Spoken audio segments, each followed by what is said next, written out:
Happy Friday, happy Cinco de Mayo, happy Matt Mervis Day. Jack, Peter, Aram, Just Baseball show to send you into the week, send you into Kentucky Derby weekend. Could be really exciting. If I forget, I need you guys to remind me at the end of the episode. I do have my Derby winning horse, and I will share that with you guys. But happy Matt Mervis Day. Aram, this is a guy that you've gotten to know really well. Yeah. You've gotten to almost ride in the back seat of his incredible 2022 season and start to 23. He's being rewarded with a big league call up today. Couldn't be more exciting. Yeah, I mean, like it's one of those things where it's like we felt like it should have happened a month ago, and then before that, and you almost forget about it all now. And like I'm so excited for him, like to get that first game at Wrigley. The fans are gonna go nuts. It turned into something that was like larger than life because of the fact that the Cubs kicked the can down the road for so long with Hosmer that like every single time I went to Twitter, I'm seeing fans like lose their minds, and just became a bigger thing. So, you know, I hope that doesn't turn into pressure at all, because I know like people are like, oh, like Mervis is a savior. No, he's just going to be a guy that's going to hit really well for you, which they have not gotten anything from first base and DH. But more importantly, this is a guy that was a, casualty of the COVID shortened draft, wasn't drafted, signed as a $20,000 undrafted free agent with the Cubs and had a horrible first professional season, like was really bad. I'll tell you it himself, was bad in low A, high A. And then, or low A it was, then just goes off last year and just has not stopped since. So awesome dude, awesome story, hard worker. He's about to be a fan favorite in Chicago. And I can promise you this guy's not going anywhere. Even if he doesn't jump out to the 1,000 OPS that we've seen from him over the last year and change, I'm telling you, this guy will hit. He will be good. And the Cubs have their first baseman of the future here, I think, with Matt Mervis. My thing is, if Matt Mervis doesn't have a multi-extra base hit day in his big league debut, I'm going to start to hover over the panic button because that's what I think we've become accustomed to with Mervis. Every day, every single day. Yeah, like ripping a 114 down the line and then like hitting a backside homer. Yeah. I asked him about the 114. He says that was crazy. So in St. Paul, it was cold as shit. Honest guy. He says, no, I think the TrackMan was hot. He says he thinks it was just 111 or 112. But the point being too, like this guy, okay, only 112. He smoked that thing. Like he's got power. He's honest. He's not going to lie and fudge the numbers to 114, but the ball flying at Wrigley, man, you talk about St. Paul. It's cold out there. This dude gets the ball in the air. He can hit a lot of homers out there at Wrigley. I'm really excited about that. He's also top 5 nickname already in Major League Baseball. Yeah. Mash Mervis, phenomenal. Imagine him. You can buy those shirts too, and he gets a cut of that. So obvious tees. What is it? Obvious shirts, I want to say. Obvious shirts. There's a Mash Mervis shirt. Buy that. Guy signed for $20,000. Like, let him get his bag. Buy a Mash Mervis shirt if you're a Cubs fan. But that is, I think, one of already the best nicknames out there. This is NIL, like a couple years late from Mash Mervis. Yeah, exactly. I love it. All right, so full transparency here. I'm a little tired because I stayed up shaking, and I cried myself to sleep last night, knowing that Wander Franco single-handedly ruined the game of baseball. Ruined it. I'm in shambles because he tossed a ground ball. He fielded a ground ball hit to his forehand by Brian Reynolds, transferred, spun it up with his hand, caught it again with his bare hand, and still had time to throw Reynolds out by a step and a half. And I don't know. I was so overcome with emotion and anger and disgust. This is not the game that Ty Cobb made perfect. Honus Wagner would never. Tungsten O'Doyle would never. I can't believe Wander Franco had fun playing baseball. I can't believe it. It makes me so upset. Can I be the boomer for a second here? Yeah, sure. No, because he was almost safe. Yeah. Okay. No, not that. I don't give a shit. But if you were his teammate, obviously if he messed it up, I'm livid. But if you're his teammate, like what would you think of if your teammate did that? I'd probably be like, don't do that. I personally wouldn't give a shit. Like if he made the play, let's say he messes it up. Let's say he flips it up and just throws it into the stands or something. Then you have something to say, but he's so freaking talented that he could just do that. Like there are a few guys in our sport who have not only the skill to be able to do that, but the mental capacity to be able to think of that on the spot. Like Wander's in that breath. Like, I've got no problem. I've got no problem with it because it was a viral clip. It's good for baseball. Like people that don't like or don't watch baseball probably saw that and they're like, "Whoa! Like there's cool guys playing this sport." It's like Globetrotters. Yeah, it's kind of the version of like, yeah. And I think if you're gonna get upset about it, like in basketball, guys that have a wide open dunk, only the guys that can really dunk will do it. But guys that have a wide open dunk, they'll go and do a windmill or do a 360 or whatever. Like that's probably cooler than flipping the ball up to yourself. But the point being, like, it's entertainment. That was entertaining. He got the out. I didn't really dive into like the reactions and the responses, but obviously it goes like without saying that you're going to have a facet of like, middle-aged people, middle-aged males that are just livid about it. I thought that was pretty nuts, though. That's one of the craziest things I've seen on a baseball field. I think it was super cool, but it was one of the craziest things I've ever seen on a baseball. Don't understand the anger, like even slightly. What are you doing? Who cares? It's almost like the way that you guys were talking about it with the windmill or something. I put Wander Franco in the same breath as like a John Morant. So if John Morant is running down the lane, he's got an open lane, and he does a windmill dunk, and let's say he missed it. Like, are his teammates pissed at him? Like 9 times out of 10, he makes that. Wander Franco, 9 times out of 10, he makes that play. Like, I think in the game in particular, the Rays were crushing them anyway. Like, I think the Rays were dominating them. What was the score? I think it finished 8-1. They were up like 7 or 8, yeah. Oh, then I really don't give a shit. Yeah, then I really don't give a shit. I didn't even see the score. I was ironically playing in my basketball league. Oh, how we do? Oh boy, that meme where it's like he's just out there like getting cardio. Yeah, like the Tony Snell line. 22 minutes. Yeah, that was me. Good defense. Nothing else. It was a cardio day for me, which is why I'm playing. Actually, I'm not gonna run otherwise. It was fun.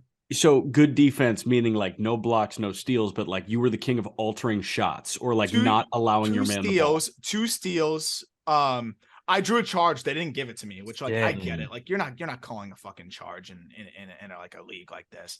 But I took it. I'm not doing it again. It hurt and I got nothing. I got to be the glue guy. Like I was thinking about, like I'm not going to get buckets. I'm not good. Might as well be the glue guy. Team guy. But or you just a lot. They were saying like we have the Memphis Grizzlies scorekeeper, so I had like 20 altered shots. That's all that matters.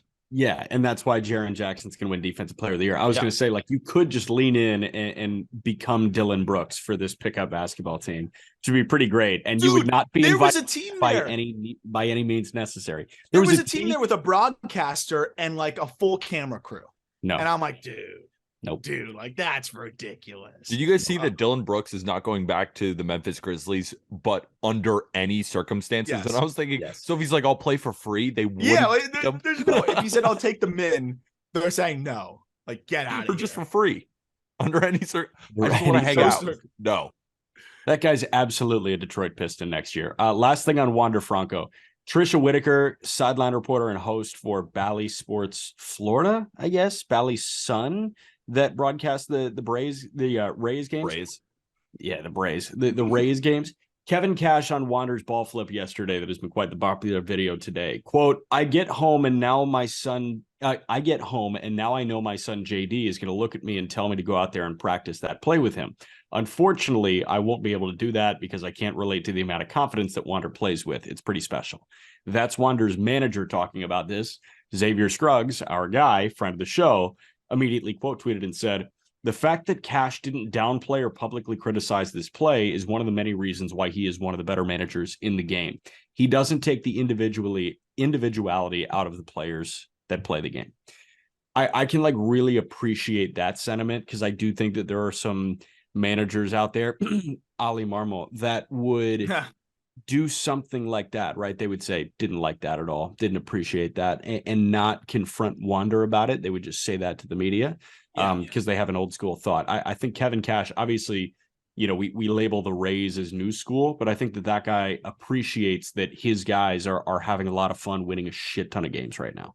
Yeah, one just to bring in more basketball references, I've been binging The Last Dance, and Phil Jackson. You're about 3 years late on that one. No, I know. I've already seen it once, and I'm like watching it again because I love it. And Phil Jackson was talking about Dennis Rodman, right? I mean, Dennis Rodman and Wander Franco, they're not nearly the same, but in that sense of I had to let him be him, like let the individual play. Maybe he goes on a little vacation to Las Vegas for a couple of days and then comes back and dominates. Now, it's not the same thing, but it's representative of let the player be himself, and Wander is showing off his flair because he's so crazy talented. It's not some rando doing it and then making an error.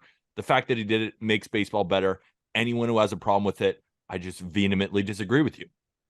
Yeah, and it's also just an embodiment of how he plays the game, which is loose. And you play baseball is a game you got to play loose. You play uptight, you're not going to succeed. And I do really like that quote though from Cash. It was almost like it was, and it probably was semi-prepared. I think he knew he was going to be asked about it. He's like, "What's the best way I can answer this without, encouraging it to always? I want all my players doing this." Like, obviously not. That would be sick though. If he's I want Wander to do it. Every ground ball, like, no, but the answer was a perfect combination of like, not everybody can do this, but I'm going to let Wander be Wander. And I'm sure Cash probably pulled him aside at some point, was like, "Hey, like, relax a little bit over there, Wander. Like, please don't do that in a close game or whatever." And they probably had a laugh about it. And that was that.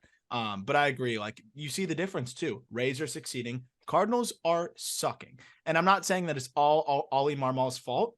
But, for this team that is as talented as the Cardinals are to be struggling, you got to figure that there's some issues that are beyond the baseball field.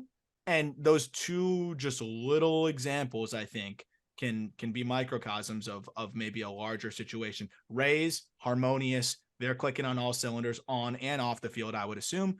Cardinals, I wouldn't be surprised if there was some struggles there in the clubhouse. And remember, Waino's not in there right now. Yep. Waino's rehabbing, and that's probably one of the glue guys of that clubhouse. So Yadi's out of the picture. Pujols out of the picture. This is a different team, younger, and different man. I know the manager was there last year, but he didn't really have to be the manager. All he could kind of let Yadi, Pujols, and Waino do their thing.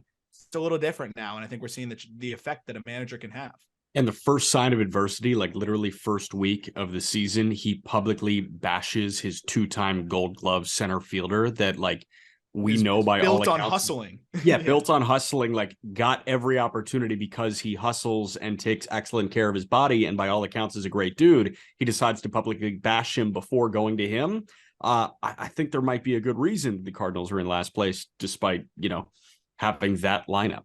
Quickly going back to the Rays point for a second, I think it would be funny because how the Rays are like a couple years ahead analytically than a lot of these other teams. Like if Kevin Cash doubled down on it and said, "Yeah, that's like a new thing. It actually gets velo on your arm. Like we're going to start doing that across the infield." And then you see other teams, the Marlins just start doing it just to troll. And then John Birdie's flipping the ball to himself tomorrow. I'm in. It's the Tampa Bay Ray way. Yeah.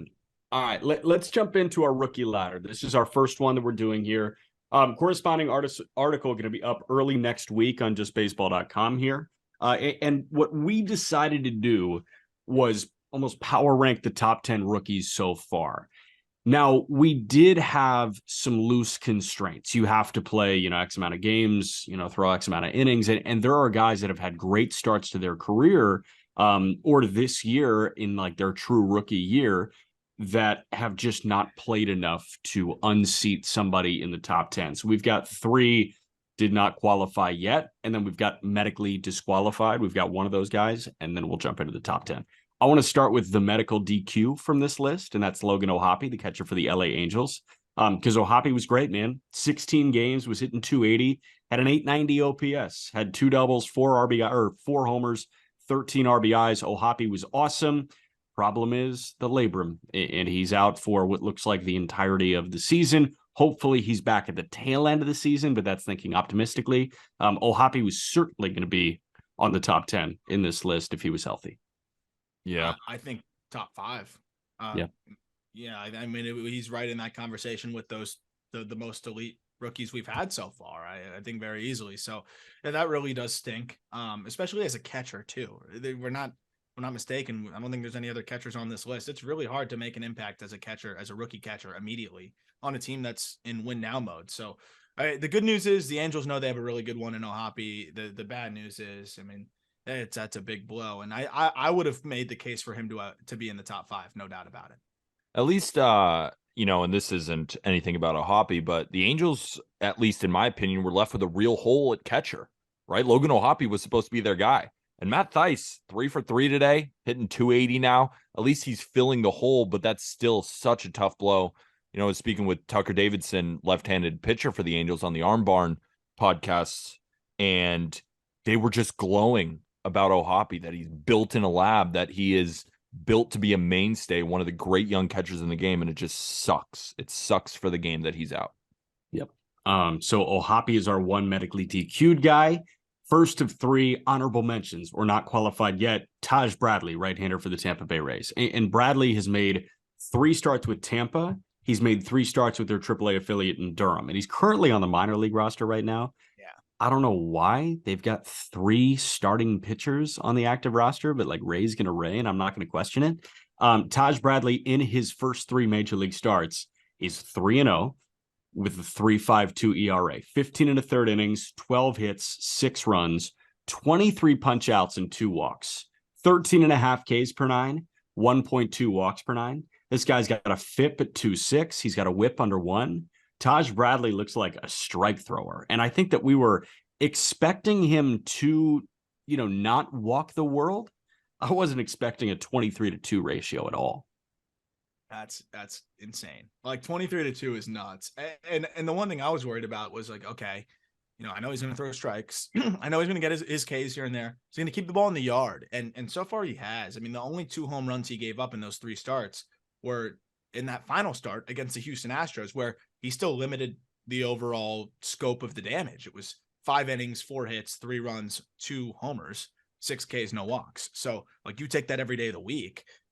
This is just a dude that's really, really found a way to succeed at the big league level. I'm shocked that he's not up there. Obviously there's a larger plan here. But yeah, I think it's not going to be very long until by the next rookie ladder, I think Taj Bradley will be near the top. Yeah. Fastball has so much life. Just jumps out of the box. I knew he arrived when he struck out Rafael Devers, and Devers looked back into the catcher's mitt, looked back at Taj Bradley, and gave one of those like tip your cap to the kid, right? Like the fastball is real in terms of stuff plus. It ranks within the top 10 already, just grading the physical attributes of the pitch, 95 to 97 with like, it looks like 60 inches of induced vertical break. The kid is real, and it's just, we need to see him more. Yeah, and hopefully we will. Guy that we will be seeing more, Mason Miller, in his first 3 starts at the big league level. Miller has an identical ERA, 3.52, 15 and a third innings, 6 earned runs, 9 hits, punched out 17 and walked 6. Notably, at home on Tuesday night against Bryce Miller in Seattle, he went 7 no hits, struck out 6, did walk 4, and that's what he really took from that start, is that he walked 4 guys. But Miller looks freaking overpowering. And that is, I think, like the best way that I can put him in an umbrella. Like, this guy already is the one for Oakland, 3 starts into his major league career. And he can bully big league hitters already. This is the start of like a very exciting career, I think. I mean, it's unbelievable that a guy that's barely thrown in the minor leagues can, really already know himself as a pitcher this way. Like, he's still feeling out the command. He's still figuring out exactly how he wants to attack hitters. But the reality is he can just attack them with that fastball. And the fastball breaking ball combination is enough to be a problem. As the command continues to get better, like, we're going to see a guy whose ceiling, I think, is going to continue to rise. Like, it's very clear that he could be a frontline dude. It's up to health, and it's up to, the command. And what I like to see from that last start is he was operating kind of a tick down from what we're normally used to, and just spotting better. Another guy that, if he's healthy, he'll be in the top 10 of this rookie ladder next time, no doubt about it. Top 5 in stuff plus right now. Number 1, Jacob deGrom. Number 2, Shohei Ohtani. Number 3, Spencer Strider. 4, Hunter Green. 5, Mason Miller. Damn. And I thought, to this point, the best pitching matchup of the year, the best pitchers duel, was Seattle versus Oakland, the Millers, Mason Miller versus Bryce Miller. And Bryce Miller is another guy who will make this list someday. The only issue is he's only had one start so far, but these dudes were dicing. Like, both lineups had absolutely no shot. They both held no hitters into the 6th inning. Mason Miller did throw a 7-inning no hitter. Bryce Miller gave up a run in the 6th inning. 6 innings, 2 hits, 1 earned, 10 Ks. Unbelievable starts from those two. Yeah, we talked about that matchup on yesterday's show, and I think the thing that helped them was, yes, both these guys are really good. And, Aram, we talked about it, like the battle of probably the 280 grade fastballs among minor league pitchers right now. So, yes, it was a matchup of like great arms. Seattle's offense is bad right now. Oakland's offense is bad at any time. So it was awesome to see those killers like pounce on bad lineups, it was a blast. They're bad lineups, but they're not like bottom of the barrel lineups. Like, the only good thing about Oakland, I would not say the bottom of the barrel. I don't think Oakland is the bottom of the barrel lineup. Like, if you look at just WRC plus this season, Oakland is like 22 and the Mariners are like 20. Like, in my opinion, it wasn't awful lineups. These are major league lineups with good hitters in it. And I was really, really impressed. Who are the good hitters in Oakland's lineup? Yeah, Brent Rooker. We're going to go over Asturo Ruiz in a second. Brent Rooker is one of baseball's best hitters right now. But like, Ruiz has a 100 WRC plus. Like, that's Ruiz is like a league average hitter. Yeah, that's a league. We said good. You said good. I think he's a good hitter. Do you think he's not a good hitter? I think he's league average. Yeah. All right. I think he's a good hitter. Who else? Do you want me to go through Oakland's lineup? Like, they're not a great lineup. I don't know what we're arguing here. They're still impressive. It was at his first start on the road against major league hitters. It was very impressive. Yeah, I agree. I agree with that. I wanted to see you try to elaborate on Oakland A's lineup being not bad. I'm looking at it right now. Yeah, I think it's terrible. Like, you got Rooker, who's like who's hot Rooker's right now. Yeah. It is a lineup that isn't last in WRC plus. Fair. Absolutely factual. All right. In the major leagues. It's not last. There correct. You go. All right. Last honorable mentions, Brett Beatty with the New York Mets. Beatty got 11 games last year. He was fine. Then he hurt his thumb. Beatty this year, 14 games, hitting .311 with an .860 OPS, 2 doubles, 2 homers, 4 driven in. I think Mets fans were just clamoring for the Eduardo Escobar thing to be over and the Beatty era to begin. And this is an excellent, excellent start to the Brett Beatty era. Yeah. I mean, dude, he is really, really good. Like, this is somebody that I bought a lot of cards of before this year. And I was really excited about, just because of the adjustments he's made to hit the ball in the air more, the improvements on defense, and how hard he hits the baseball. But it is really crazy when you can bring up a rookie. We're talking about the Cubs situation with Mervis and how like a rookie is a better option than what they presently have. It's crazy that a rookie was a better option than what the Mets presently have, given what the Mets, payroll is and what they've, what the expectation is around them. But I think that's also a testament to Beatty. Like, Escobar hasn't been good, but at the end of the day, like, to bring in a rookie, and like, he would have to be from the jump an above average hitter to be like a clear cut upgrade. And he's been that. I'm really excited to see if Beatty can continue to do that, which I think he will with his approach and how hard he hits the baseball. Yeah. In terms of just overall rookies from a talent perspective, I think he'd easily be in the top 5. From just a hitting perspective, he might be number 2 to Corbin Carroll. Guy who's slashing 300, almost 400 on the on base percentage, 500 slug. Dude is a freak. Yeah. All right. Next one for you as we get into the top 10 here. Anthony Volpe is number 10 on the rookie ladder. And you could say, oh, but Volpe's got like the prospect intrigue. And I think same could be said for Beatty, right? If we did factor in prospect ranking and intrigue into this list, I think the list would look a little different. But Anthony Volpe had a really tough start to his major league career. Good news to get him back on the top 10 is he has rebounded. Interesting note about Volpe, the Yankees have played 32 games. Anthony Volpe has played 32 games. So far, he's hitting .221. He's got a .680 OPS, 3 doubles, 3 homers, 9 driven in. He's 10 for 10 in the stolen base department. probably punching out a little bit more than we were expecting him to. But I mean, he's doing everything that we were like sold him doing well. Well, he's playing good defense. He's a high efficiency base stealer. He's perfect. Like, this guy, I think, is just scraping the surface of what he could become. And I love seeing that for him, because with how bad the start was, he's gotten those numbers up to a respectable point 5 weeks into the season. Yeah, he's getting better by the day too. And it takes a little while because he's still really, really young. I think he's 21 years old. And he's a guy who, even in the minor leagues, I feel like has started slow in each of his seasons, whether that be in single A or double A or triple. Every year he starts a little bit slow and then really gets going. Like, I don't think Yankee fans should expect to see, the prime of Anthony Volpe as soon as he gets called up, but you're seeing the improvements day over day. And he's already a really good base stealer, and he's already a solid defender. The power is going to come. He's got 3 bombs. It's just a learning process for him. He's still a really young player. Yeah, you look at the last 10, 12 games, pretty much hovering right around 110, 115 WRC plus. If you pretty much eliminate just the first 10 games, any group of games, you go 10, 15, 20, over the last span of whatever, it's been above average. So Volpe's a guy that I think is going to keep rising up this for sure, because he also has one of the toughest jobs. And I kind of wanted to take that away from the rankings here, because this is an individual system here that we're ranking on.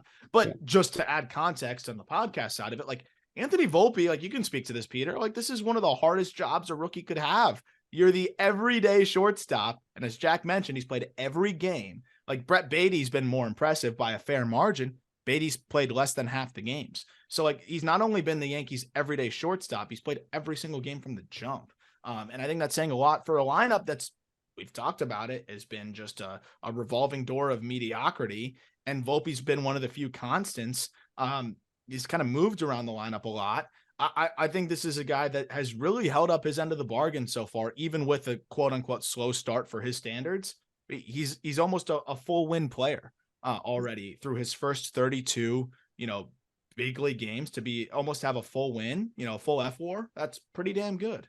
So Volpe was in the leadoff spot the last couple of days. I mean, he is the leadoff hitter for the Yankees right now with how many guys are out. Wasn't he in the 9 hole on opening day? He probably should be in the 9 hole. And that's not being mean to him. He's 22 years old, and he's a year younger than Brett Beatty, which I think is interesting too. He's still a year behind. So realistically, a 22-year-old could easily be in AA or AAA, but he's in the bigs. And to Arm's point, I think playing shortstop for the New York Yankees is the hardest position in Major League Baseball to overcome. And we've seen some of the Yankee shortstops since Derek Jeter. It hasn't been all roses, right? Didi Gregorius had a good couple of seasons there, and then that ended. We had an IKF year, which I still have nightmares about. And then now we have Anthony Volpe, and it's taken a little while. But I think it's interesting too, because even a guy like Aaron Judge, when he first came up, his WRC plus was below 100 in his first year, and he came up as a 24, 25-year-old.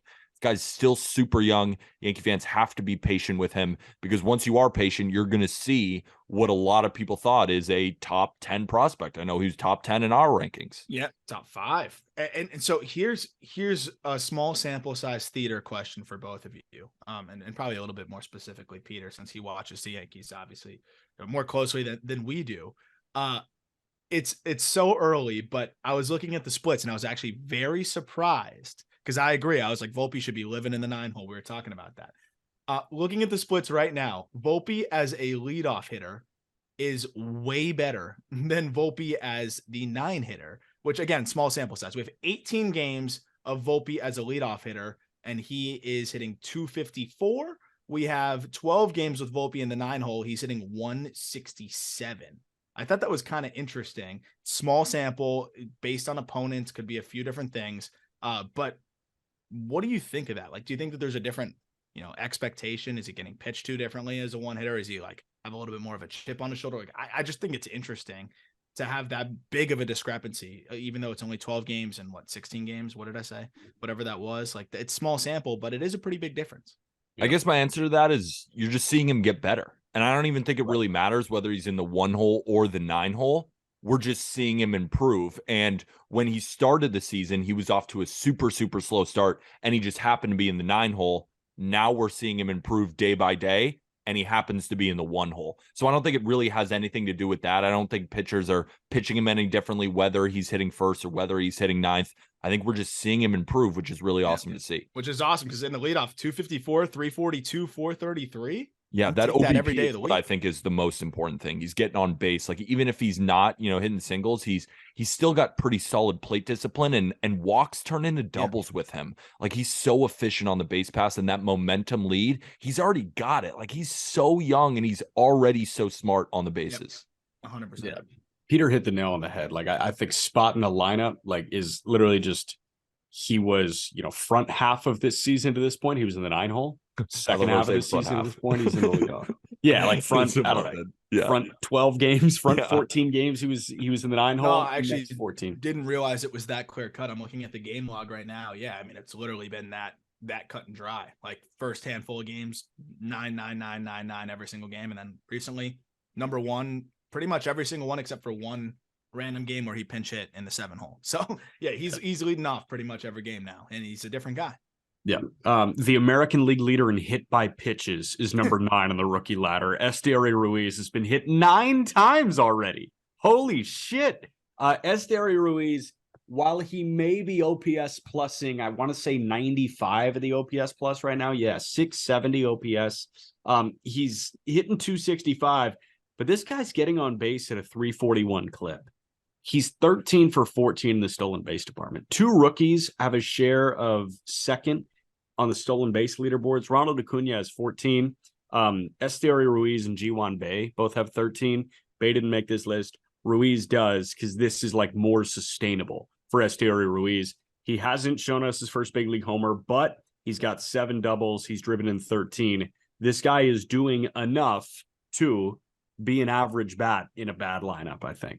Here's why I called him a good hitter, which is a blanket term, but here's why I called him a good hitter. In terms of WRC plus, yes, he is a 100 league average. But I think when Arm and I, Jack, you were in the group chat too, we were talking about the power between Volpe and Esteury Ruiz. Esteury Ruiz plays in front of 1,500 fans, and the ballpark is enormous. So it's going to be hard to hit balls out of there anyway. He's shown the power, at least through the doubles department. And the fact that he's striking out less than a 17% rate, and he's getting on base at a 341 clip in his first season, I think that's really impressive for a young player like he is.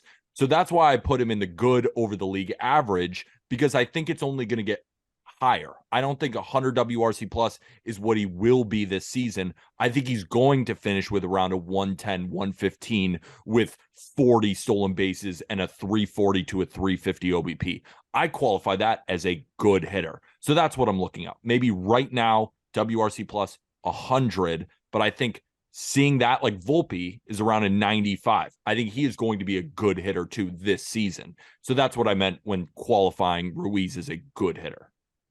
So, I mean, with Ruiz too, playing pretty good defense in center field, I think that's something that's going to keep getting better and better. This guy was a converted infielder through the minor leagues, and now, the plus speed really plays well out there. I think this, because he started slow in the stolen base department, and now is just come on insanely strong. This dude might steal 60 bags.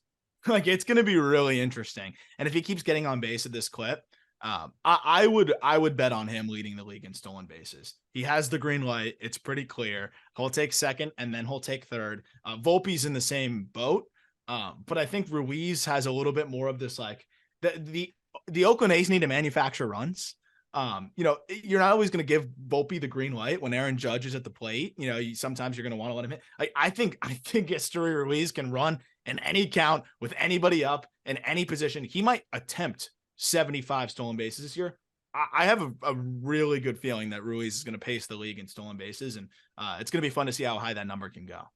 Yeah, last thing on him, he's gotten stronger. Like, he's filling out that uniform more than he ever has before. And watching him in the minor leagues last year when he was swiping bases left and right, like, he still wasn't really filling out that uniform. Now, I don't know if it's like a better fit of a jersey where you see his arm definition, but he looks like a bigger guy. And obviously he hasn't sacrificed any speed.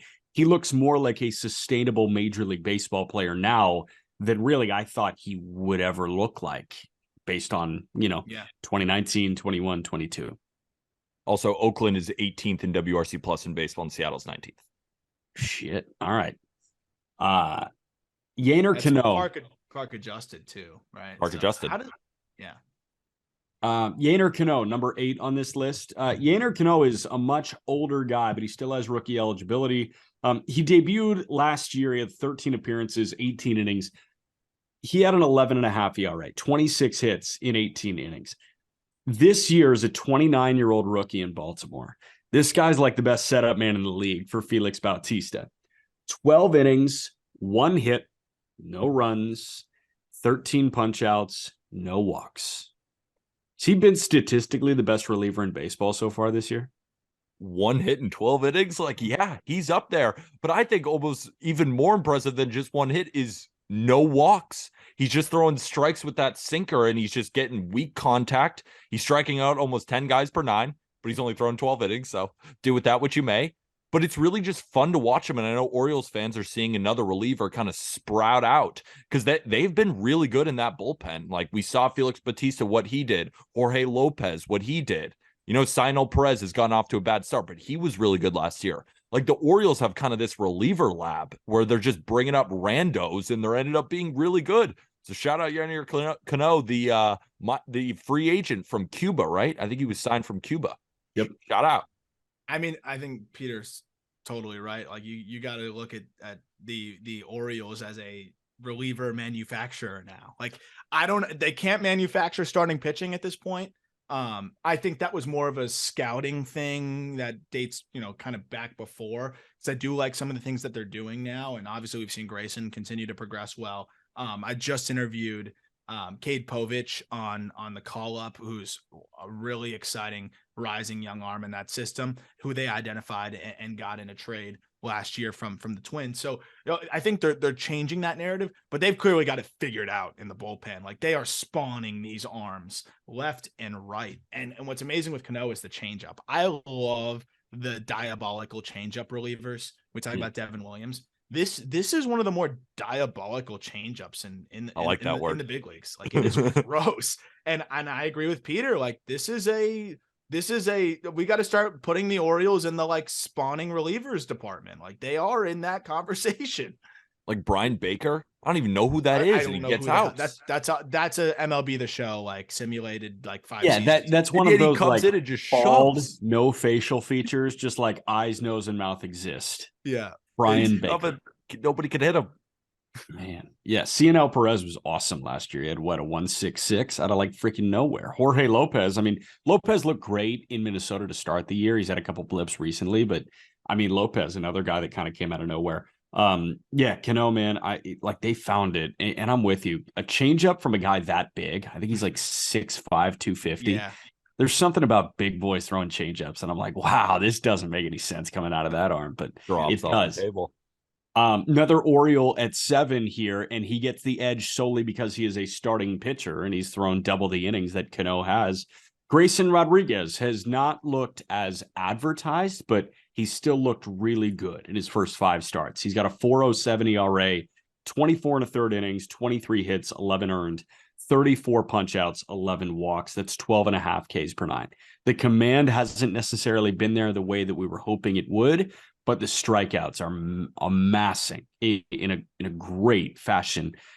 G-Rod looks like this is the start of something special, and that's all we were really asking for from him. Well, you look at the last 2 starts too. I think he's starting to really settle in, and of course Taj has been more impressive through 3 starts, but like Grayson Rodriguez has thrown more, and at this point, like you got to put some stock in that, obviously. And if Taj had 1 or 2 more starts under his belt, probably in this range. But you look at what G-Rod's done the last 2 starts, 5 score, and it's the Tigers twice, which is worth noting. But it's a big league lineup, and at the end of the day, like, he was fighting himself in those other outings. I think in this one we saw him just with a lot more confidence. 5 innings, no run, 6 Ks, 3 walks, and then follows that up on the road in Detroit. 5 innings, 2 hits. No runs, 1 walk, 9 Ks, best start of his career. And that's right after, I know it's the Tigers, but they just saw him. And then they see him again. That's advantage hitters usually. In this case, it was advantage Grayson Rodriguez, and he looked really, really good. So coming off of the best start of his career, his young career, I'm excited to see him continue to build off of that because we know what he can be. Yeah, talk about a diabolical changeup. Yeah. Got it.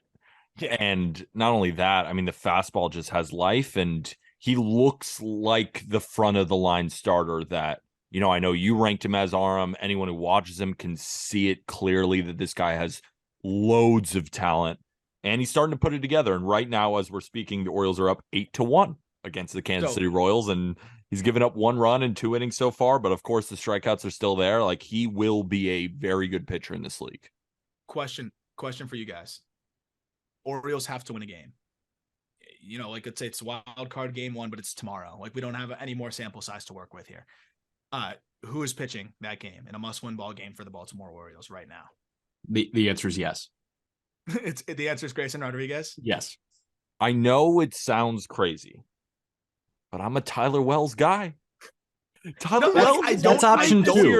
3.34 ERA. He's doing really well, and he's also a young guy. He just doesn't have the crazy stuff that Grayson is. He's not as entertaining of a watch, but the guy just gets outs. It's kind of why I asked the question. I don't think that's a bad answer at all. You are going with what is a little bit more established and proven and safe. There's a chance that Grayson Rodriguez could go 7 shutty and carry you to victory, but there's also a chance that the command's not there and now you're at a disadvantage off the jump. Yeah, I was kind of curious. Basically, what I wanted to ask is, are you confident that he could be better than a 3.3 ERA the rest of the way? Because that's kind of what Tyler Wells has settled into being. I'm with Peter on that one too, because like I didn't totally buy it last year. Like, I'm like waiting for Tyler Wells to kind of come down to earth. He did a little bit. He still had a 4.25 though, which is more than fine. He had a 4.11 out of the bullpen the year before that, and he's got a 3.3 this year. He's in the get outs bucket, but I think that answer may change in a month or two if G-Rod continues on this trajectory. But I can agree with that for now. It probably will change, but tomorrow, Tyler Wells is a 0.77 whip. Yeah, I mean, that's tough to pass on. Well, I think he was gifted the Tigers at home last week or the week before, which was like 8 shutout or something, 7 shutout, 7 innings, 3 hits, no runs, but first start of the year, 5-inning no-hitter against the Rangers, who rank number 2 in baseball in WRC plus against righties. That's a get-out start. That's a not allowing a hit start. Shout out to Tyler Wells, my God. He got 15 of them. So you're not going with the expensive Kyle Gibson? No. How much did he get? The 9. The $10 million man? 10. We're not giving the ball to the $10 million man? Hey, respect him. ERA under 5. Kyle Gibson, that's all you can ask for, man. Hey, give me a 4.5 this year. 180 innings, 140 strikeouts. Fuck it. Give it to me. Give it to me. Opening day starter, Kyle Gibson. Dean Kramer. All right, number 6 is Miguel Vargas with the LA Dodgers. And Vargas, what he is doing may not be sexy, but he has quietly hit his way to a 770 OPS. He's an on-base guy. We know that. He's walked 18 times here in 114 plate appearances. So he is walking a lot. 30 games, got 11 extra base hits, 15 RBIs. He's walking almost as much as he's striking out, and he's seizing a 130-point jump from batting average to OBP. Vargas has been a positive defender, right? Like, he's been fine at a couple of spots. Miguel Vargas, while you have some guys that are performing exceptionally well, like Outman and like Muncy, you've got guys that were really struggling, like David Peralta. Vargas is somewhere in the middle for a team that's getting really hot right now. Yeah, I think it's impressive that as a rookie, he is playing so many different positions that aren't his home, right? Came up as a third baseman, but has been playing second base and first base and is hitting like a 115 WRC plus. He is 15% better than league average. And, the WOBA to ex-WOBA to just test your quality of contact, see if you're getting a little bit unlucky, points to more. And the extra base hits are finally starting to come, and he already has that plate discipline. I'm not saying he's the next coming of Max Muncy, but I think you can see it, right? He's always going to have a high walk rate. Plate discipline is going to be great. He's not going to swing outside the zone. He's not going to get himself out, and he's going to hit the ball hard. Is he going to hit 36 home runs like Muncy did in 2021 or leading the league in home runs now? Probably not. But is he a 20 to 25 home run guy while hitting 270 while playing decent defense around the infield and even making an impact on the base pass? That's a really good player. And he's still so young. He's 23. Yeah.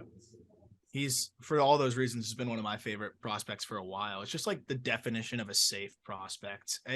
bad on ball. Like, he's always been in the 87, 88% zone contact range. Doesn't chase, like Peter said. Didn't excel defensively. But if you're not going to excel defensively, playing a passable defense at several spots is the next best thing. And that's exactly, and for a Dodgers team that desperately needs it, we're talking about guys with big responsibilities. I'd say Vargas is up there. We'll talk about Outman later, but like, Vargas's responsibility is up there with Volpe and Outman, and guys that have just kind of gotten thrown into it, and they really need to step up. And the difference of playing everyday shortstop for the Yankees, it's a little different for a guy like Vargas, where it's like, we need to plug you into multiple spots. We also need you to hit. And that's, I think, saying a lot for him. And, 16% walk rate, and just starting to get into the juice a little bit. 3 doubles the other day, homered. I think we're starting to see the extra base hits come along. He's always going to be a ton of doubles. And then, how 15 to 20, hopefully a little bit more of that in the power department. But man, I'll take a ton of doubles and a lot of walks any day of the week with positional versatility. This is an awesome player. He'd be Brad Pitt's favorite baseball player. Oh, yeah. Gets on base. Gets on base. What's his OBP? 370. Good enough. Masataka Yoshida with the Boston Red Sox is number 5 as we get into it. He's 29 years old. He's going to turn 30 on July 15th. Masataka Yoshida had a really rough start to his big league career, but I'm going to give you the splits here in a moment. This guy, in 115 plate appearances, has 13 walks, 11 punch outs. He's hitting over 300. He's got a 391 OBP, and he's slugging over 500. So he's got a 906 OPS, a 145 OPS plus, 6 doubles, 5 homers, 21 driven in 26 plate appearances. Now, this is from Cespedes Family Barbecue. I loved this tweet. Masataka Yoshida has played 26 Major League games for the Red Sox. First 16, he slashed 167, 310, 250. Last 13, 431, 474, 765. This guy's turned it the fuck on, and I'm having a great time watching Masataka Yoshida. He might be the best hitter in baseball right now over the past 13 games. And just to peel back the curtain a little bit, Arm and I and Colby had a bet where, because I was a big Seiya Suzuki guy, and Seiya Suzuki put up a 112 WRC plus in his first season in Chicago. And Arm and Colby, we went to the World Baseball Classic, and we're just debating. And I'm like, I don't think he's going to have a better season than Seiya did. And Arm and Colby are like, you're an idiot. Of course he is. Look at the swing. Look at what he's doing in the World Baseball Classic. So we made a bet over under 112 WRC plus. And at the beginning of the season, I was doing a victory lap. Look at this ground ball merchant. You think he's going to have a 112 WRC plus? He can't even hit the ball in the air. And then he said, fuck you, Peter. I'm putting everything in the air, and I'm not only just putting it in the air, I'm putting it in the bleachers. I'm putting it over the green monster. He has been a monster, a 148 WRC plus. He's a huge reason why the Boston Red Sox are rattling off win after win after win, 18-14. We got to put a little bit of respect on this Red Sox offense. They have been rolling, and he's a huge reason why. I was gonna say I gotta get this one out of the way. Usually when I do this, though, they end up losing after this. But, I mean, it's so early. It's not like, hey, we're coining this team as way better than we thought. We're just right now we put they're exceeding expectations. Verdugo's been that dude. Yoshida, though, real quick to wrap a bow on what Peter was saying. The big thing that sold me is the bat to ball skills. I didn't know how the power was gonna translate. So then when Peter's sending me his negative launch angle, I'm like, shit. He's gonna have great bat to ball skills straight into the ground. I just actually, the crazy thing was it was the worst in baseball, and then now I think he has the best fly ball rate in baseball right now. It's just what the hell? This guy figured it out, man, and I think it's gonna continue. It's pretty amazing to be 22 for your last. In his last 57 plate appearances, he has 22 hits. That is insane. That is insane. So, and he's not going to strike out. The defense is the one hole you can poke in his game. And I think we're going to see him, DH more and more when Adam Duvall comes back. But hell, man, the Red Sox needed him to hit, and he's hitting. Between him and Verdugo, you're going to have a tough time striking him out, and they're going to spray the ball all over, and they'll surprise you with some juice. I wanted to, I was just going to say, I wanted to come on and kind of bash the defense because playing left field in Fenway, there's not a lot of ground that you have to cover. But thinking back on it, you have to adjust, right? Like, it's a way different ballpark. It's a weird thing. You know, you're playing balls off the wall. So do I think he's actually one of the worst defensive players in Major League Baseball? Absolutely not. He's just adjusting to a weird left field where the wall is 30 feet high and he's got to be fielding balls off it. Yes, to this point, he has been one of baseball's worst defenders. Do I think it's going to continue? Absolutely not. So we were asked to issue an apology on Kenley Jansen on Twitter. Oh, Did you guys yeah. see I'm not that? apologizing about a veteran who the point is, how will he be in August and September, not in April? That's not what we're doing here. I'm not apologizing for Kenley Jansen yet. I am not. So Kenley Jansen, 9 appearances, 8 2/3. He's allowed 1 earned run. So he's got a 104 ERA. Yeah. He's been awesome to start the year. Awesome. He's thrown 8 2/3 innings. He threw 64 last year. So let's wait till he 8 tuples his current output right now. I will tell right hand to God, if he has an amazing year and we're sitting here in September being like, he is that dude, apology will be given. I am not giving an apology on May 3rd or May 4th or May 5th. Are you kidding me? Apologies should not be written until after the season. People on social media, they need apologies right now. Give me a break. 8 2/3. At least get to 12 innings like Yennier Cano is with a 1 hit allowed. Right. Yeah. Well, one thing I will say, because I think it's a premature apology time. I was expecting some struggles with the adjustment to the pitch clock for him. I didn't think many pitchers would struggle. I thought if anybody would struggle, it would be him. He's clearly not struggling with it. So that is the one good thing. That was the one thing I was wrong about. But yeah, let's see him hold it up for the whole year. I hope he does, because I like Kenley. 2, with a couple more good seasons, he's got a Hall of Fame case. And that would be pretty cool to see. And he's also with milestone watch 3 saves away from 400. So yeah, this is one I'll be happy to issue the apology as well. But I agree, it's 8 2/3 is a little early. Yeah, a lot of early. All right, so we were really tight between Yoshida at 5. There was, I think 5 was like clear cut. The difference between 6 and 5 is probably the most drastic that we get in this list of 10. The difference between 5 and 4 was so marginal, and that was Masataka Yoshida and Josh Young. And Yoshida's been a better hitter. Young has been a better overall player because the defense might be a little bit better than we were expecting it to be in terms of the defensive metrics. But Josh Young at this point, through 28 games, hitting 275. He's got an 866 OPS, already 8 homers and 24 driven in 28 games. The odds on BetMGM reflect that too, right, Peter? Absolutely. On BetMGM right now, your AL Rookie of the Year leader is Josh Young at plus 300, Masataka Yoshida at plus 350, Anthony Volpe, and we'll talk about Hunter Brown in a minute, is at plus 700. But normally pitchers are always going to have lower odds than the hitters because it's implied more often that pitchers just get hurt more than hitters, and it's really hard for a pitcher to win it at all. Yeah, I was gonna say, look at the voting last year of Mike Harris and Spencer Strider. Like, that embodies it perfectly. Yeah, exactly. But Josh Young, I think, had the most impressive home run that I have seen from a rookie. So he's facing Nick Lodolo. Nick Lodolo is a great pitcher in his own right. Had a rough start, but it's been some blow-up outings. I'm not too worried about it.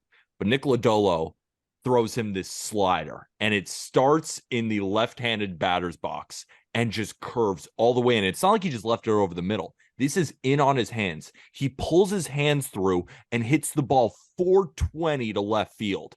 And that was a really good pitch. I think I was on the Reds in that game, or I was on some sort of bet.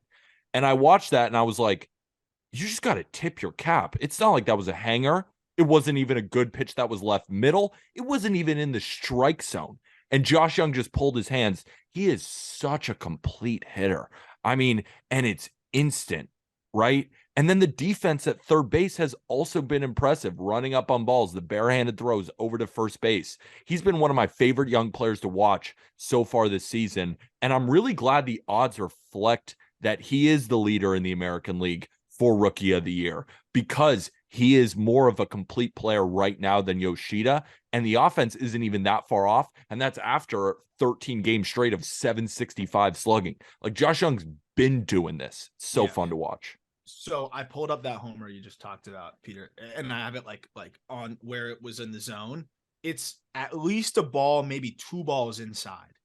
And he kept it fair at 108 down the line. Like that is a freak swing off of Nick Lodolo. And to keep that fair on a breaking ball that's boring in on you, Unbelievable. 2 balls inside.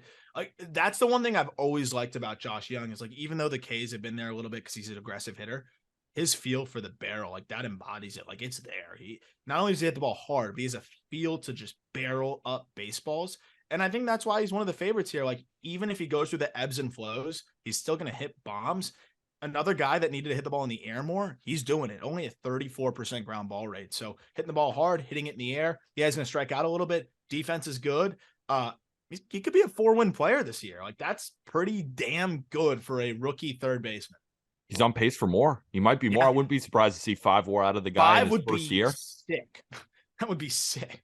We're going to talk about Corbin Carroll. He's on pace for like an insane 12. We'll talk about it in a second.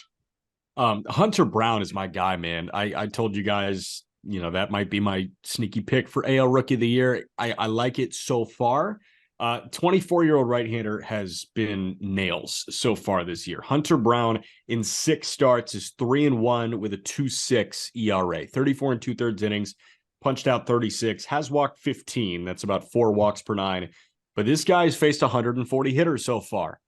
He has allowed 0 home runs. Very impressive from a 4-seamer guy. Thing with Hunter Brown that I just fell in love with, I think last year, and I'm riding this year.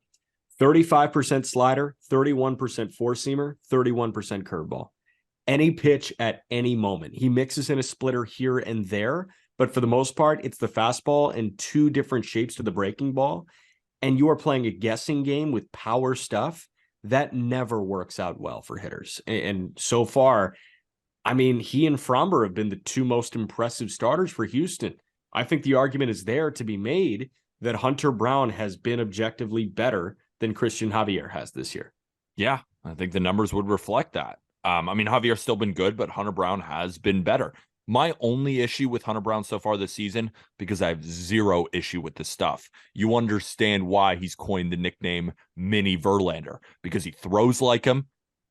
He even said that, I think he grew up in Michigan or he grew up in Detroit. Yeah, Michigan. Detroit is in Michigan, but I'm not sure where. But he was a big fan of Justin Verlander. And I was listening to the broadcast, that story where Dusty Baker basically was like, hey, Hunter, you want to meet him? And he ended up getting to meet him. And that was like, he glowed up. And I thought that was such a cool story. But you can easily see it. I mean, this stuff is phenomenal. The pitch counts have been bad because it's a lot of 3-2 counts. It's a lot of 5-inning starts because the command just isn't quite there yet. But that's how you know that the stuff is so elite, because with how many balls he throws, still getting outs, because even when he throws it in the strike zone, when he has to come back and it's 3-1 and he has to give you a cookie fastball, guys still aren't hitting it because the stuff is so good. So I think he is incredibly impressive.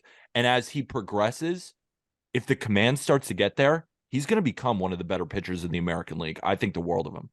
Yeah, that was my one concern, was the command. There's not a much track record for the command there. And then all of a sudden, he looked really good in a short stint last year. And I'm like, all right, how is it going to look over the course of the season? He was still one of the best right-handed pitching prospects in baseball, but we had guys like Brendan Pfaadt ahead of him. And it looks like that, might be backwards in the early going. We'll see how it, continues to progress here. But I think what's really stood out with Hunter Brown is specifically the slider. Like that, he commands that pitch better than his fastball. But he is so breaking ball heavy, to Peter's point, that he is finding himself in a lot of deep counts. I feel like he doesn't trust the fastball totally.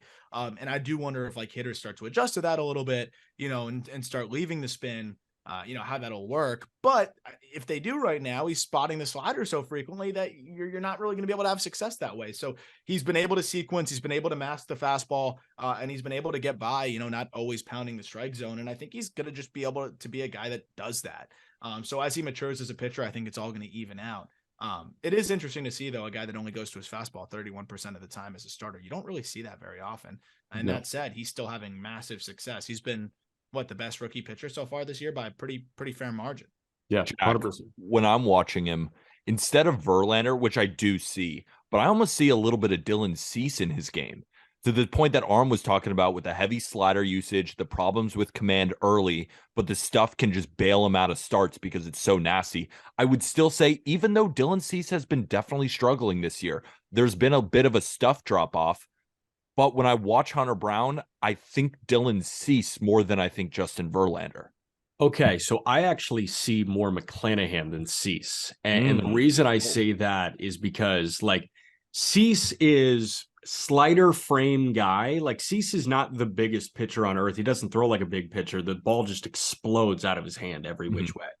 With McClanahan, like, he's a bigger guy that maximizes his tilt. Like, he's out, he extends the glove hand, he yanks, and it feels like he's coming at you with power stuff. Like, that's Hunter Brown, right? That's a big guy extending the glove hand, getting a lot of tilt, getting a lot of turn in his body, and he's just ripping breaking balls and like bearing down on the hitter. That's how I feel when watching Hunter Brown. But you don't think Dylan Cease has that same? I totally get your point with the stature. Right, totally get that point. But even like the windups are a little bit similar. I mean, still with the glove hand and the slider usage, like I see what you're saying, but I still lean more Dylan Cease than I do even a Verlander or McClanahan. Who does he remind you of, Arm?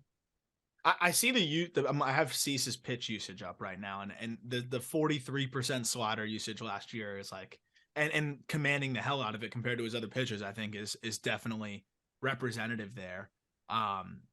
The curveball he uses less. Fastball he still goes to like 41% of the time. I think he's a hybrid of that, like Cease Verlander.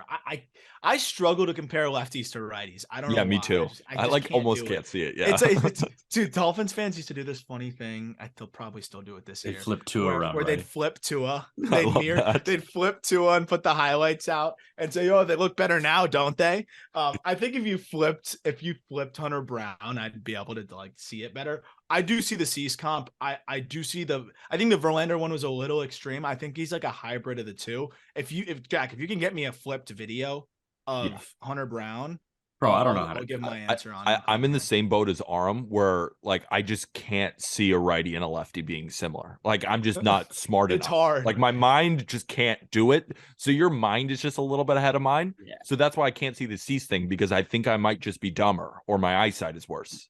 On the record, Peter just called me smart. Like, that was crazy what just happened there. All right, two I'm more. Very complimentative. Very. Complimentary. Same thing. All right. All right. End of compliments. Thanks for fixing it. Thank you. Thanks for being so complimentative for me. Corbin Carroll is number 2 on these rookie rankings so far. He'd be 1 in like any other year if this guy wasn't fucking Babe Ruth in LA right now. But Corbin Carroll hitting .313 through his front 29 games, got a .912 OPS, 8 doubles, 4 homers, 10 bags in 12 attempts. This guy's a freak show, man. Already over 1 win accumulated in the WAR department. I mean, he's WRC plusing over a 140. Like, he's living up to what we expected from him. Yeah, when I watch him, I'm like, debate a wall. He's the best player in Major League Baseball. Like, debate a wall. I think he is the most complete player in the game. Not actually, but like kind of, because he's faster than basically everyone in baseball. He's an all-world defender. He's incredible bat-to-ball skills. Like, even the bloop hits. Like, he just makes contact instead of, striking out or anything like that. He takes his walks. He has crazy power. He is as complete of a player as we have in this game. Like, you put him up there in the echelons of the great players, and I think that's what he will become. And I just think it's so amazing. Like, we talk about rookies adjusting and how it takes them a little bit of while to get going. Corbin Carroll came up for a cup of coffee last year and had a 135 WRC plus. What is he doing this year? Even better than that. This guy is just going to be a good player almost no matter what against any competition. And even if he's going through a little bit of slide offensively, he's going to impact the game in so many ways. Debate a wall, he's the best player in the game. So listen to his last 17 games. 375, 462, 643. Cool. It's an 1104 OPS, 12% walk rate, 21.5% K rate. That's disgusting. He's also stolen 5 bags and hit a pair of home runs. Is it too early? Because Gunnar Henderson's going to be. No, it's not too early. I don't even know what you're going to say, but it's not too early. Like, is it too early for me to say I told you so to the rest of the prospect ranking world? Because everyone had Gunnar Henderson one, everyone, and I didn't get it. And Corbin Carroll to me was like almost like a slight notch above. Obviously, we always said they're interchangeable. You can do whatever, but I was pretty set on Corbin one.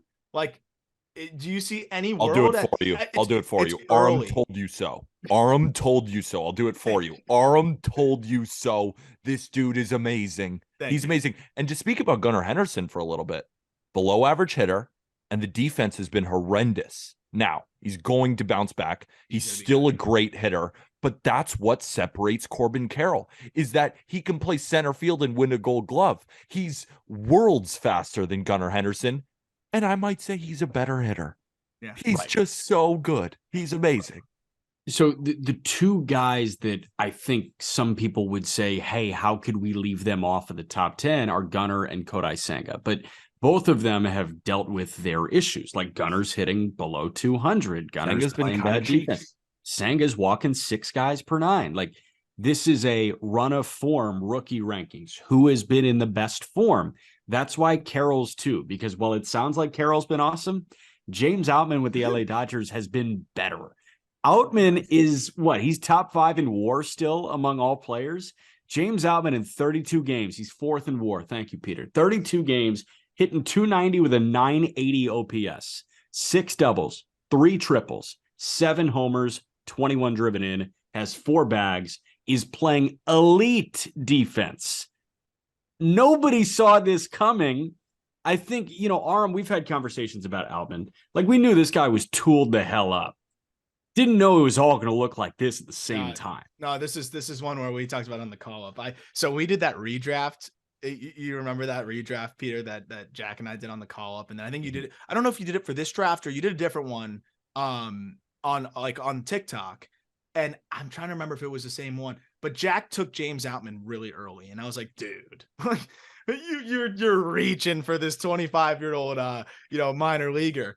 My gosh, like James Outman, we've talked about him on the show, but like he's far and away been the best. I guess not far and away because Corbin's been insane, but he's 0.7 more better. The 3 of us did not debate. Like, you just heard Peter gush about Corbin Carroll. I've had him as my number 1 prospect in baseball, and he's reaffirmed everything that both of us just said.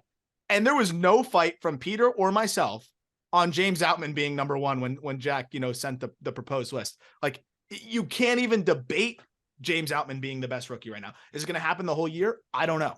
But the point being, probably not. Probably not. But I think with the start that he's had, even if he's 70% of what he was at the start of the year, 60% of what he was at the start of the year, he's going to finish the year well above average and have a really good season. I love seeing these guys come out of the woodworks. Of course, it's a Dodger, but like in general, it's just always cool to see. We just talked about Matt Mervis. I think you could kind of put him in a similar boat of just like the unsung prospects that put it together in the minors and actually get a chance to prove it at the big league level. I think in a lot of other years, Outman doesn't even get a chance with these Dodgers teams. Like, there's too many Dodgers teams through the years where Outman is, where are you going to put him? How is he going to break through into that outfield? This is the one year where they needed a James Outman. And boy, like, he gave them everything they needed and more. James Outman has been the best player on the Los Angeles Dodgers. Yeah. And that's the same team with Julio Urias, with Mookie Betts and Freddie Freeman. So I made a TikTok that'll come out soon where I said James Outman isn't competing with other rookies. He's competing with Ronald Acuna Jr. for the leader in WAR. Like, he is in a different conversation this year. Now, when I look at the odds, because I'm always looking at it from a betting angle, on BetMGM right now, he's plus 160. Corbin Carroll is plus 210.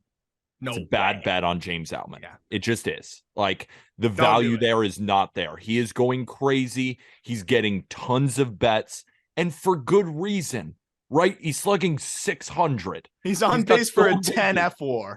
Yeah. But a good measure of quality contact, you can go on Fangraphs and look at WOBA versus ex-WOBA. And the WOBA is a lot higher than the ex-WOBA. And I think that's what we're talking about here. But I don't want to diminish what he's done so far. He has been far and away the best rookie, And he has been better than the guy who I said debate a wall. He's the best player in Major League Baseball. Like, he has objectively been a top 5 player in this sport by WAR and by basically every other metric. Because when you look at the defense, that has been so impactful, and the speed is in the 92nd percentile. Like, he flies. Now, he strikes out a ton, 33% strikeout rate. But fuck it. 163 WRC plus, like, strike out all you want when you're doing that shit. James Outman probably settles into a 125 WRC plus this year, which is awesome. That's awesome. Like, if he puts up a 5 WAR, he's one of the better players in the National League. Yeah.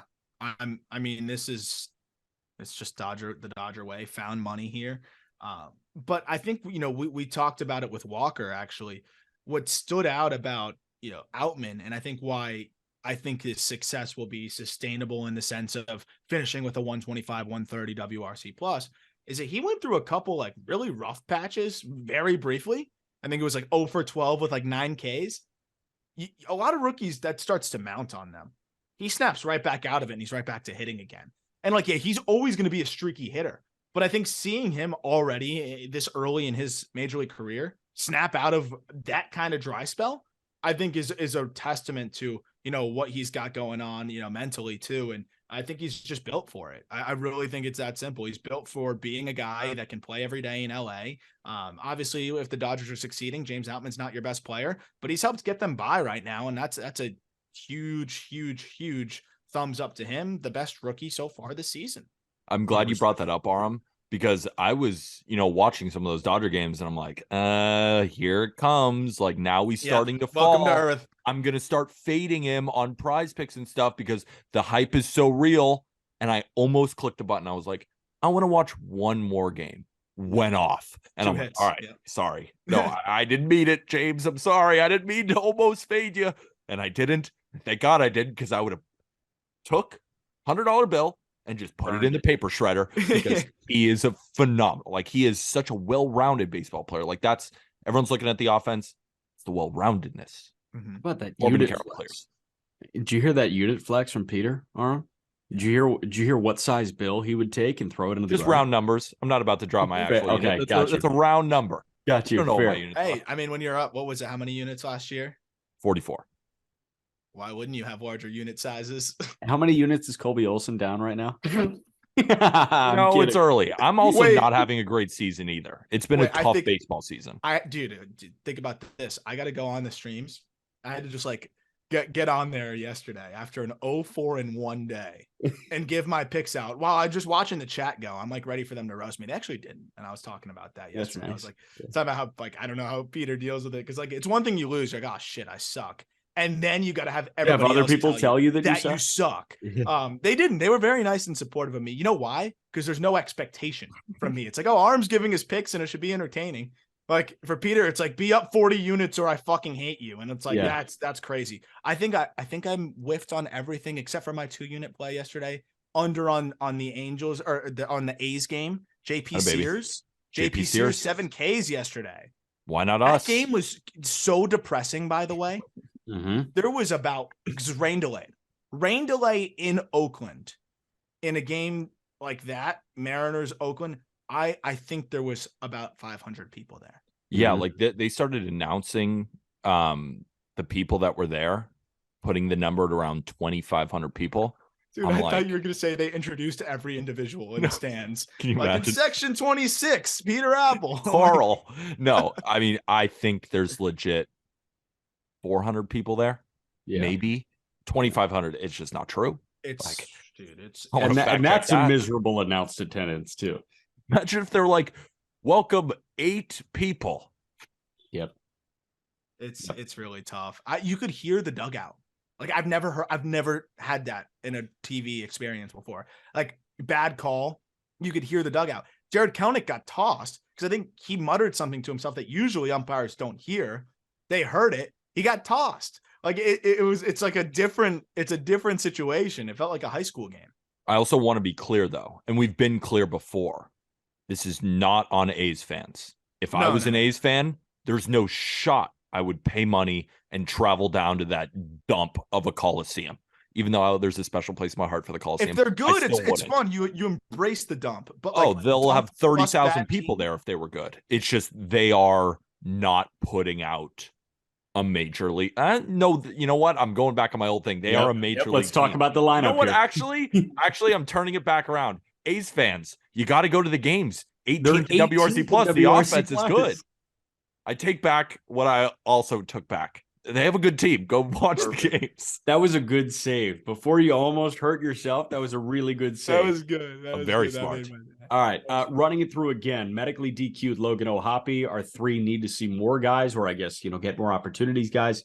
Taj Bradley, Mason Miller, Brett Beatty. Anthony Volpe, 10. Esterio Ruiz, 9. Yainer Cano, 8. Grayson Rodriguez, 7. Miguel Vargas, 6. Masataka Yoshida, 5. Josh Young, 4. Hunter Brown, 3. Corbin Carroll, 2. James Outman, 1.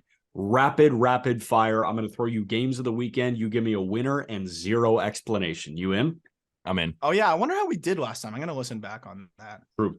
All right. Friday at 7:05, the Red Sox and Chris Sale in Philly taking on Zach Wheeler. Who wins? Philly. Red Sox. Yeah, I don't mind that. Philly? Philly, but I don't love it. All right, I go Red Sox. Friday at 9:40, Clayton Kershaw and the Dodgers. In San Diego, Joe Musgrove and the Padres.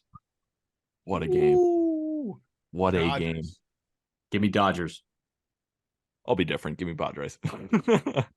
Domingo Germán threw into the 9th last time. Saturday at 4:10, the Yankees are in Tampa taking on Drew Rasmussen and the Rays.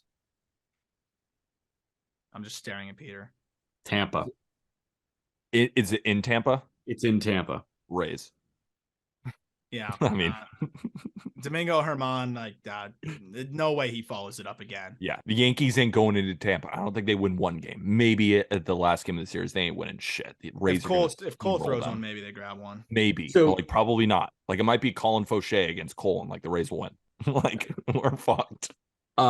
Saturday at 6:10, first matchup between the Twins and Guardians this year. Sonny Gray gets the ball from Minnesota in Cleveland against Logan T. Allen and the Cleveland Guardians. God, the Guardians can't hit right now at all.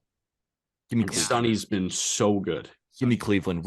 I need to start having them winning games for my total on the season. Give me the Guardians, and I hate it, but I want it. I love the way Sonny's been throwing, man. I talk about a guy that's been breaking ball heavy, master the fastball. Maybe that's the profile for Hunter Brown. Sonny Gray. Give me the Twins. Saturday at 8:40, Dustin May and the Dodgers in San Diego against Yu Darvish. Padres. Nah, Dodgers can own Darvish. Give me the Dodgers. I'm gonna go. I think Padres get one here. I think that's the one they get. Okay. Joe Ryan against Cal Quantrill in Cleveland. In Cleveland. Guardians. Cal Quantrill in Cleveland. Sunday at 1:40. Guardians. Wait, who is it again? It's Guardians. All I heard was Cal. Guardians. It's Joe Ryan against Cal Quantrill. Guardians. Twins. Okay. Garrett Cole in Tampa against TBD. Bullpen day for the Rays on Sunday at 1:40 against Cole. Rays. Yankees. Sure. How about that? All right. Sunday Night Baseball. 3rd. Dodgers. Julio Urias in San Diego against Blake Snell and the Padres. What a game. It's going to be sick. Blake Snell has looked terrible. Give me the Dodgers. He doesn't know what WRC plus is. And neither does did Don Orsillo and Mark Grant, which is something I got to get off my chest. By the way. Great booth. I think one of the more fun booths in baseball, but I think you're doing your fans a disservice if you have no idea what WRC plus is and have never looked at it. That's willful ignorance. That's purposefully ignored. That is a stat that it's your job to know. Even if you don't totally agree with it, you don't have to cite it all the time. You have to if you need to know. That's one of the main. If it's used in arbitration cases, you should know it as a broadcaster. I think great point. If it's used in arbitration cases, you got to know it. It's one thing Stuff Plus is kind of new on the scene. Fangraphs if you don't know what that is, no worries at all. You will know, I think, in a couple of years because it is an impactful stat. But WRC Plus has been around. I mean, it's not oh, what is that? I understand if you aren't sure how it's calculated, even what it stands for. I don't even know if I could totally tell you how it's calculated. I get what goes into it, but I can't. It's a park adjusted weighted runs created plus. Yeah, I mean it's the calculation is nuts. Like it's a huge equation. Looks I would like have to something look I it got up. a D on in high school. Yeah. Yeah. It's based on wins weighted runs created. And then the plus is for park adjusted. Because they were like, what's the plus for? That's the park adjusted part of it. On a nightly basis, I will not be using WRC Plus in my broadcast, like ever. I don't know if I've used it once this season. Don't know if I used it at all last season. Like WRC Plus is, yes, but the baseball fan listening to baseball on the radio or watching baseball on TV is typically casual. So like I stay away from numbers like that where WRC Plus, I can't fully explain it, but you should know what it means. You should know what it is. And I also don't want to like designate anyone as a casual, like if they don't know what WRC Plus is or anything like that. Like some people just watch baseball differently. Like they may never look at Fangraphs ever. They may never look at the stat sheet, and it's just what they're watching. And you can't call them a casual if they turn on the TV and watch baseball every day. It's just they know more about maybe the game and like, you know, the personalities and all that goes into the game of baseball. And that's how they watch. And I love that. So but it's our job to do both. It's more fun to just joke around. Yeah, it's our job to do both. And Don Orsillo, it's your job to do both. Like, absolutely. All right. Kentucky Derby weekend. Derby winner, Derma Sotogake, Japanese born and bred horse. This is the year of Japan stateside. Shohei Ohtani contract year. Japan won the WBC. This horse is 10-1 right now. That's your Derby winner. Fading that.